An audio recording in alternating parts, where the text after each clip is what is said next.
Alhamdulillah hari ini semuanya dalam keadaan sehat ya. Jadi sebelum kita mulai pelajaran, baiknya untuk kita mulai dengan pembacaan doa terlebih dahulu. Untuk ketua kelasnya Ibu mohon untuk memimpin. Sebelum kita memulai pembelajaran pada hari ini, marilah kita berdoa agar apa yang kita terima menjadi berkah berdoa yang bisa.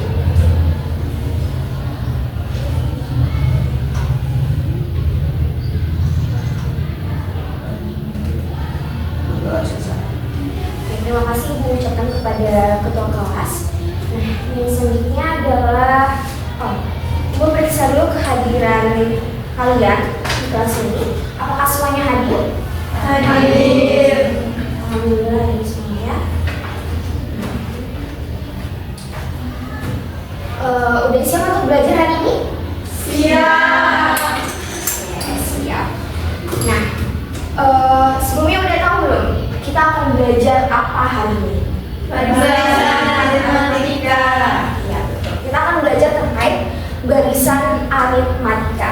Nah, tapi sebelum itu, Ibu mungkin mau kasih dulu motivasi sedikit aja buat kalian untuk pada pagi hari ini, biar ada semangatnya sedikit gitu untuk pelajaran kita pada pagi hari ini. Nah, jadi mungkin sedikit aja. Setiap hari itu adalah kesempatan kita untuk belajar hal baru, untuk jadi lebih baik dari diri kita yang kemarin, minggu lalu atau mungkin sebulan yang lalu. Nah, jadi mari kita sama-sama manfaatkan hari ini untuk menambah ilmu kita dan mungkin juga untuk semakin mendekatkan diri kalian menuju cita-cita kalian. Jadi apapun proses pembelajaran yang terjadi nantinya, Ibu harap kalian jangan takut untuk salah, jangan takut untuk mencoba dan bertanya, karena kesalahan itulah untuk membuat kalian lebih tumbuh. Jadi di kelas ini saya belajar dari kalian juga belajar dari Ibu. Nah, jadi setiap individu dari kita itu berhak untuk belajar dan berkembang. Nah, kemudian yang selanjutnya ada pun tujuan pembelajaran kita pada pagi hari ini. Yang pertama itu adalah peserta didik dapat menentukan rumus suku KN dan beda dari suatu barisan aritmatika. Nah, kemudian yang kedua, peserta didik dapat menyelesaikan permasalahan kontekstual yang berkaitan dengan barisan aritmatika. Nah, sebelum masuk ke inti pembelajaran, itu di sini ada manfaat pembelajaran kita. Sebenarnya kita belajar barisan aritmatika ini buat apa sih? Apa kegunaannya di kehidupan kita sekarang belajar barisan aritmatika itu? Jadi, manfaat pembelajaran itu dengan memahami rumus suku KN dan beda barisan aritmatika, peserta didik ini, siswa-siswa Ibu itu dilatih untuk berpikir logis, berpikir kritis, dan mengikuti pola sistematis dalam pemecahan masalah. Nah, kemudian yang kedua, pemahaman barisan aritmatika itu membantu siswa atau peserta didik untuk menyelesaikan soal-soal yang berkaitan dengan kehidupan sehari-hari. Nah, misalkan apa aja sih kehidupan sehari-hari yang erat kaitannya di kehidupan kita saat ini? Nah, yang pertama mungkin siapa di sini yang pernah ke bioskop atau mungkin taman budaya? Saya. Pasti erat kaitannya di sana, kita banyak melihat kursi-kursi yang ada di sana. Nah, pernah nggak sih terpikirkan di pikiran kalian atau mungkin sekelebat gitu di pikirannya, kalau misalkan kursi-kursi ini disusun, misalkan di barisan pertama ada 20 kursi, nah terus tiap barisan-barisan berikutnya ditambah 4. Nah, kira-kira di barisan ke-15 itu ada berapa banyak kursinya? Atau mungkin di sini ada nggak yang pernah menabung atau mungkin waktu kecilnya nabung 1.000, 2.000, atau mungkin yang sering banget kita lakuin adalah masak mie, entah mie rebus atau mie goreng. Siapa di sini? Saya. Saya sendiri juga pernah. Nah, jadi barisan aritmatika ini itu bisa kita aplikasikan dalam kehidupan sehari-hari, termasuk dalam menabung dan juga memasak mie ataupun contoh kontekstual lainnya.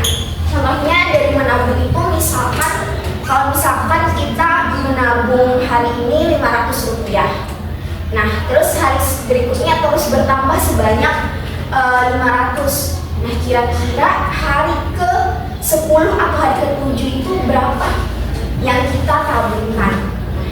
Begitupun dengan memasak mie.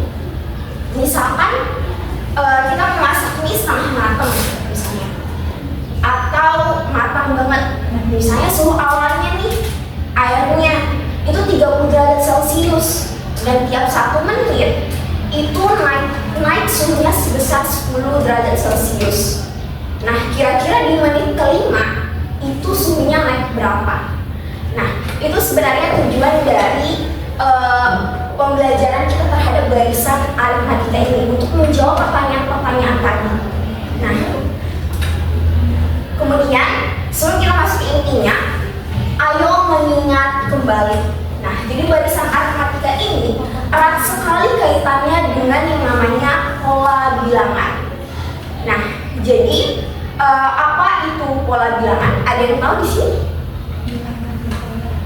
Pola. Pas dengar kata pola atau bilangan, gitu, apa yang terlintas pikirannya?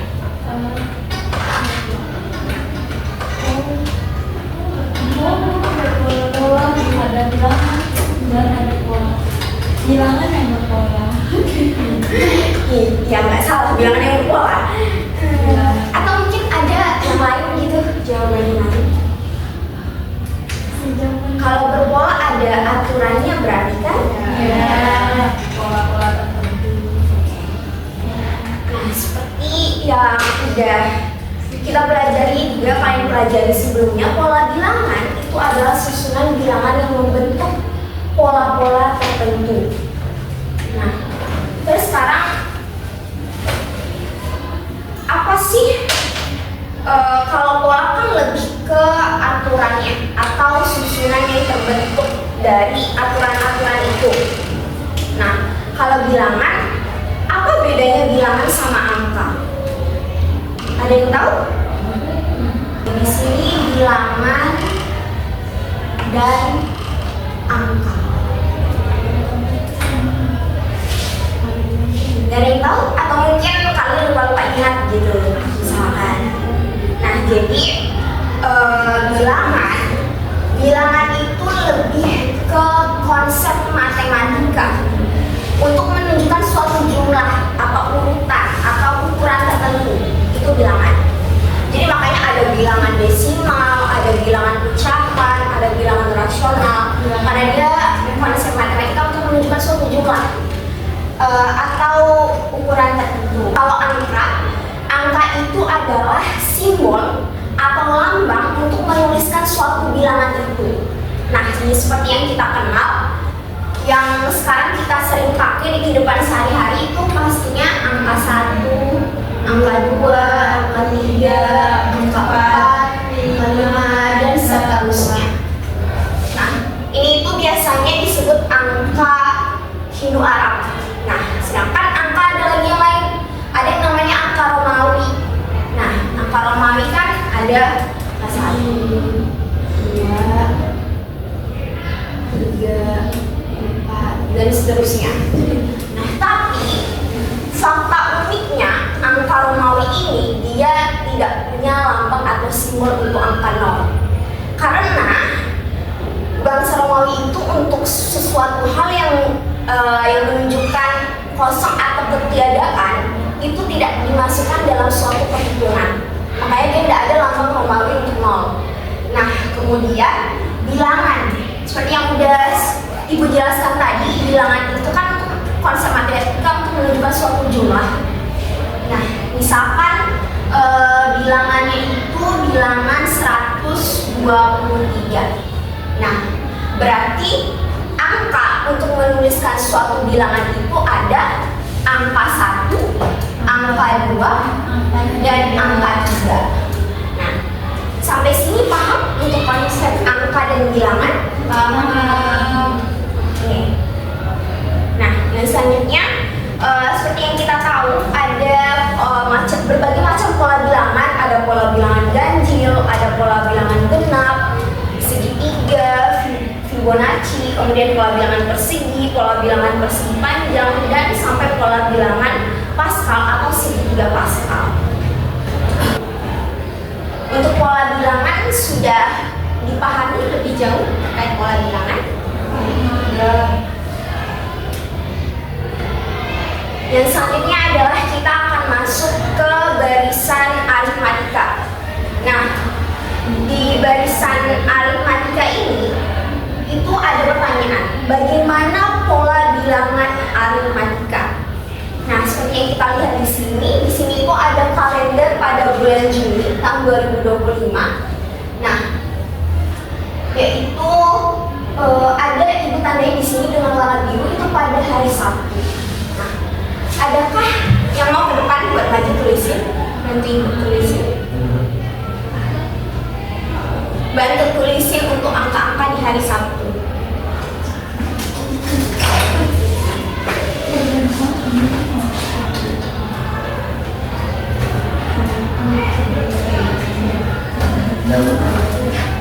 Ya, terima kasih. Oke, di sini kan udah ditunjukkan pada hari Sabtu. Itu dilihat ada tanggal 7, tanggal 14, tanggal 21, dan tanggal 28. Nah, dari sini itu kalau kita amati, itu bisa kita lihat. Nah, aturan ini pakai aturan kalau dilihat dari polanya Ditambah 7. ya betul, ditambah 7, benar sekali.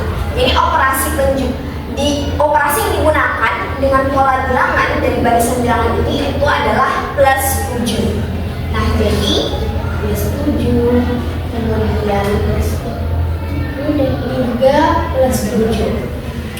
Atau misalkan, atau bisa juga pakai aturan kalau dia dari pola ini itu pakai aturan perkalian 7. Nah, 7n. Dimana 7 kali 1 7, 7 kali 2 14, 7 kali 3 21, kemudian 7 kali 4 28. Nah, kalau dilihat, jadi barisan angka-angka ini itu disusun berdasarkan pola-pola dari 7n atau dengan operasi penjumlahan plus 7. Nah, pola bilangan inilah yang kita sebut dengan barisan bilangan. Barisan bilangan. Karena disusun berdasarkan aturan atau pola tertentu. Itu karena dia angka yang pertama, itu bisa kita tuliskan sebagai U1 atau sama dengan A. Nah, artinya dia ini adalah suku yang pertama. Nah, kemudian 14 berarti U2. Kemudian 21 U3. Kemudian 28 U4.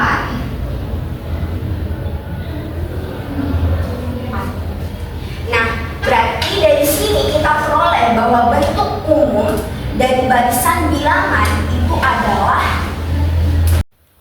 sama dengan U1, U2, U3, U4 sampai UN. Nah, kemudian yang menjadi pertanyaannya adalah berapakah beda atau selisih antara dua suku yang berdekatan? Antara 7 dan 14 itu berapa selisihnya? 14 dan 21 itu berapa selisihnya? 7. Nah, jadi seperti yang udah anak-anak juga jawab, itu selisihnya ada 7. Nah, selisih itu kaitan erat dengan pengurangan. Nah, itu berarti selisihnya itu adalah U2 dikurangi U1 sama dengan 14 sama dengan 7. Nah, begitupun U3 dikurangi U4 U2 bukan U4 ya. 21 dikurangi 14 sama dengan 7.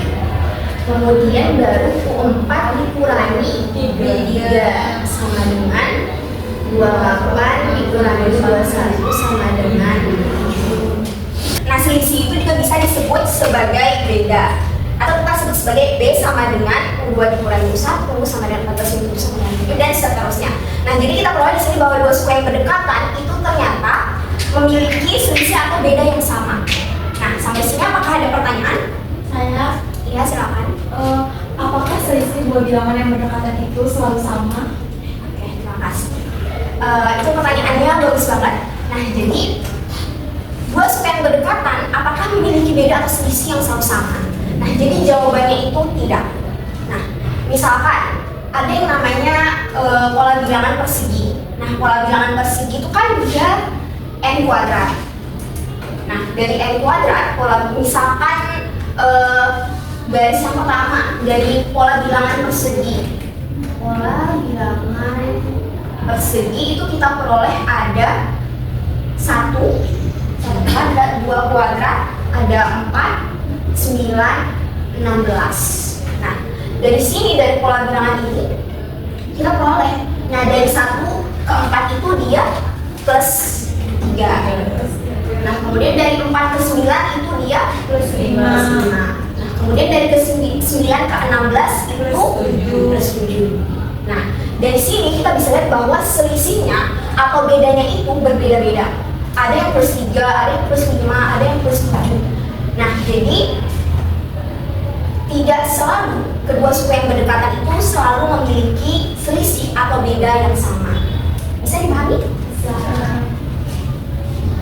Nah, kemudian yang selanjutnya barisan aritmatika. Nah, jadi suatu barisan dengan beda atau selisih antara dua suku yang berdekatan itu selalu tetap atau konstan.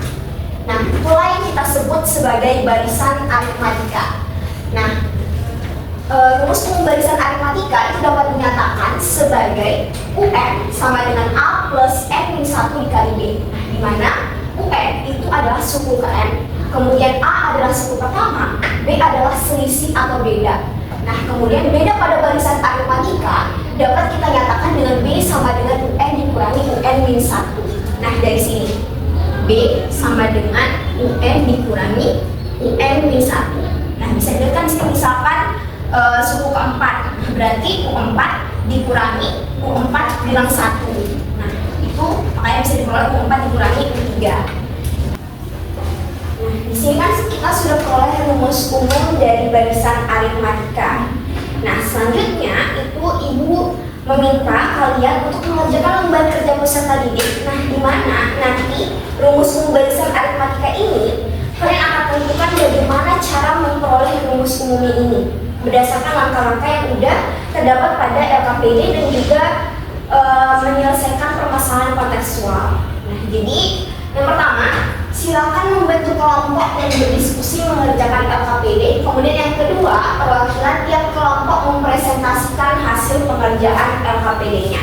Nah, karena di sini ada 8 orang, jadi silakan membagi menjadi 2 kelompok dan duduk melingkar. Nah, di mana di lembar LKPD-nya nanti itu terdapat kegiatan yang pertama, yaitu di mana kalian akan diminta untuk mencermati kursi di tiap pertunjukan gedung seni, yang dimana untuk menentukan rumus umum suku ke N barisan aritmatika. Nah, kemudian yang kedua adalah penyelesaian permasalahan kontekstual. Nah, dimana di sini di lembar kerja peserta didiknya dimohon untuk membaca petunjuk pengerjaan dan alokasi waktunya itu sebanyak 15 menit. Nah, silakan membentuk kelompoknya terlebih dahulu.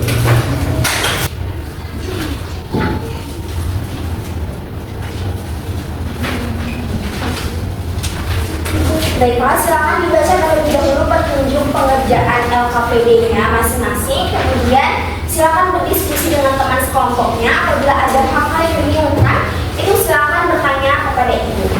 Nah, kemudian di sini ada juga bahan ajar yang mungkin bisa membantu kalian dalam pengerjaan LKPD-nya. Boleh di-share.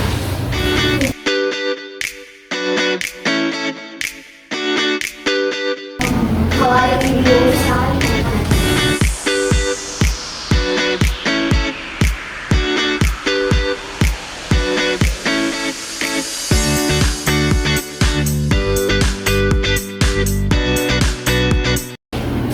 Jadi kalau waktunya sudah habis, silakan ada perwakilan dari kelompok? Saya. Kita dulu. Silakan maju ini. Silakan maju. Kegiatan satu yang dulu ya. Baru kita ke kegiatan 2.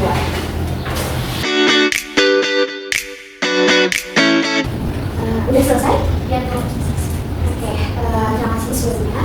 Nah, Ibu minta tolong untuk dijelaskan delegasi pengertiannya kepada teman-teman. Baik, di LKPD itu kita disuruh cermati banyaknya kursi di setiap baris pada bentuk pertunjukan seni yang tampak pada gambar yang ada di LKPD. Nah, baris ke-1 itu yaitu sama dengan 20, terus baris kedua itu sama dengan 24, baris ketiga sama dengan 28, baris keempat sama dengan 32, dan baris ke-5 sama dengan 36. Nah, berapakah jumlah kursi pada baris ke-15?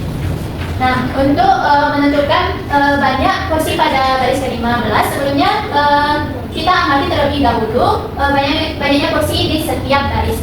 Nah, pertanyaannya itu berapa beda atau selisih banyak kursi pada tiap baris. Nah, baris pertama itu ada 20 kursi. Nah, baris kedua itu ada 24.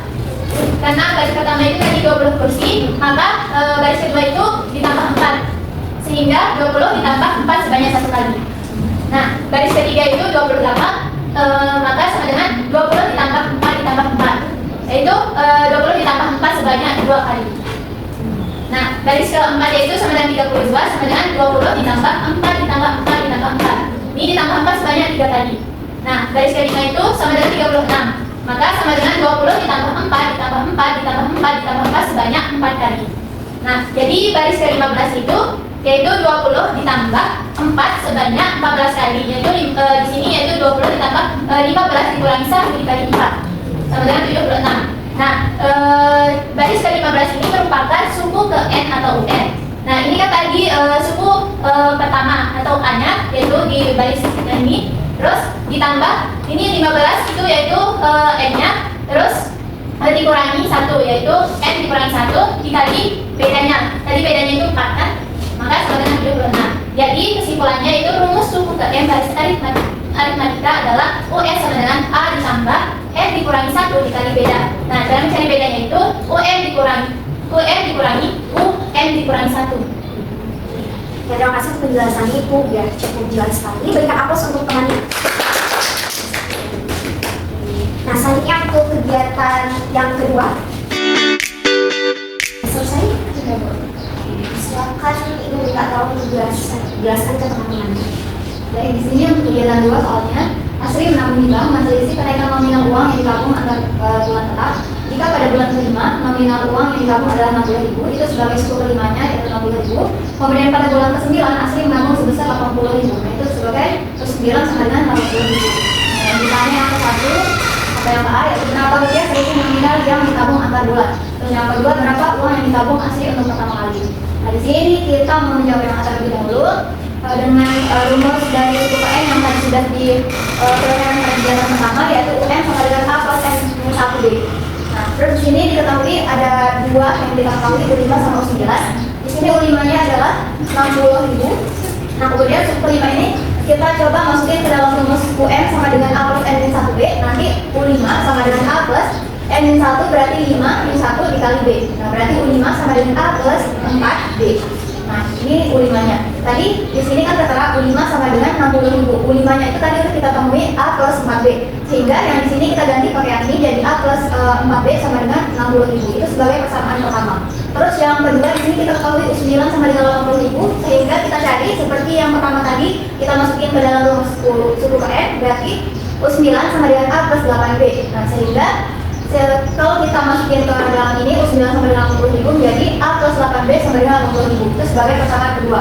Nah, di sini kita ketemu persamaan satu sama persamaan kedua. Di sini kita bisa eliminasi untuk mencari nilai dari si A atau B. Nah, di sini kita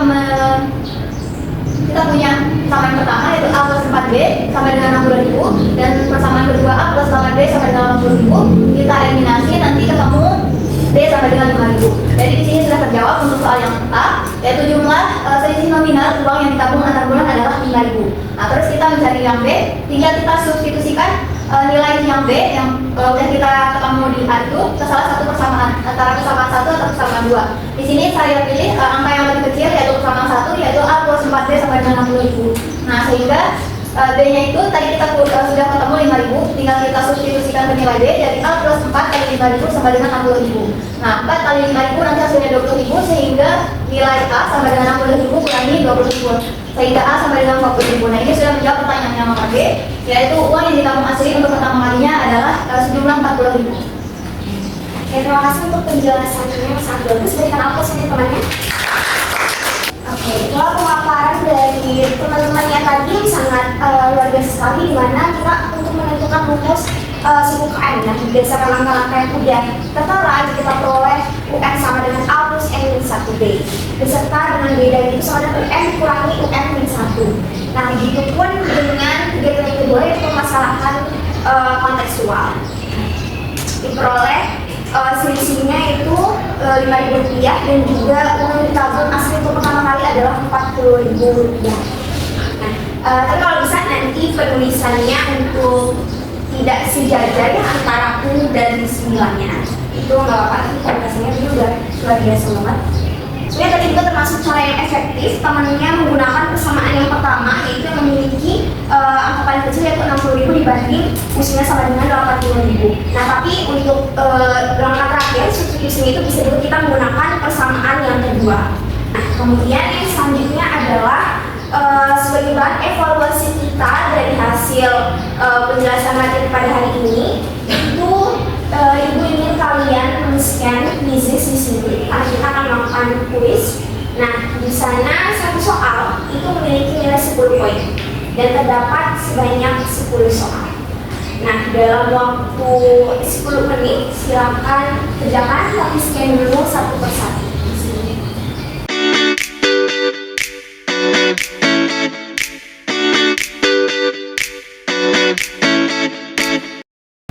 Semuanya udah dikumpulkan? Sudah. Oke, terima kasih untuk partisipasinya ya. Dan juga dilihat dari jawabannya banyak banget nih yang udah benar banget jawabannya. Nah, apresiasi itu untuk kalian semua. Oke, baik. Saya udah selesaikan mengerjakan quiznya. Jadi ada pun yang dapat kita simpulkan nih pada hari ini. Nah, kira-kira gimana perasaannya dalam pembelajaran hari ini? Happy, senang. Alhamdulillah. Apa kira-kira yang bisa kalian pelajari dari barisan aritmatika ini? Ada Suku itu punya selisih. Iya, betul sekali. Jadi kesimpulannya adalah rumus umum suku KN dari barisan aritmatika tadi yaitu N sama dengan A plus N min 1B. Nah, di mana suatu barisan yang memiliki beda atau selisih yang tetap antara dua suku yang berdekatan itu disebut sebagai barisan aritmatika. Nah, barisan aritmatika ini seperti yang udah Ibu sebutkan di awal tadi juga sangat bermanfaat dalam kehidupan kita sehari-hari dan paling sering kita temui juga di kehidupan kita sehari-hari. Baik, itulah pembelajaran kita pada hari ini. Mohon maaf apabila ada kesalahan. Semoga hasil evaluasi tadi dan juga pembelajaran kita pada hari ini dapat bermanfaat untuk kalian semua. Nah, terima kasih juga sudah berproses pada hari ini. Terima kasih sudah berusaha mencoba belajar bahkan bertanya dan mengerjakan dengan sangat-sangat baik. Nah, kalian adalah ciri dari pelajar yang sejati. Nah, untuk itu kita lanjut lagi minggu depan ya. Jangan lupa untuk belajar terkait materi barisan geometri, materi selanjutnya setelah barisan aritmatika ini. Dan Ibu harap anak-anak itu tetap jaga semangatnya selalu dan sampai ketemu minggu depan. Sekian, terima kasih. Wassalamualaikum warahmatullahi wabarakatuh. Waalaikumsalam warahmatullahi wabarakatuh.